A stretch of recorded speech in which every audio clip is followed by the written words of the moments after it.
معهد أحمد الحربي مبادرته الكريمة بالموافقة على أن تكون امتحانات الشهادة السودانية لأول مرة في المنطقة الشرقية، ولقد كان هذا بجهد جهيد منه بعد مخاطبة وزير التعليم العالي في تسريع الخطاب بعد أن أرسلت إليه السفارة السودانية، وتابع سعادة السفير هذا الأمر بنفسه.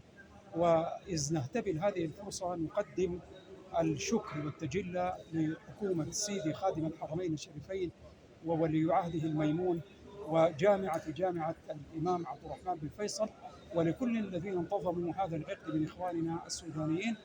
ونضرع إلى الله سبحانه وتعالى لأبنائنا الممتحنين التوفيق والنجاح والسداد والفلاح، وجزاكم الله عنا خير الجزاء، وبارك الله فيكم، وبارك في أرض الحرمين الشريفين، وجعلها الله منارة للعالمين في كل زمان ومكان. جزاك الله خير.